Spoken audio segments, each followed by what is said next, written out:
Let's learn how to recover unsaved presentations. You probably experienced someday the unpleasantness of exiting a presentation just to realize you did not save it. Too late, of course. Well, actually not. With PowerPoint, you can even recover your unsaved presentations. For this, we need to open PowerPoint. Go to the File menu and select Open.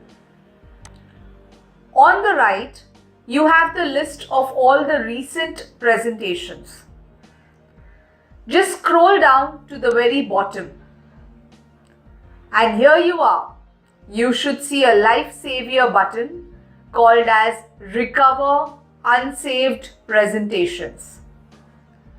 Recent unsaved presentations can be brought back from the dead over here. So next time you don't save a presentation and close it, don't panic. Just use the lifesaver and get back your unsaved presentation.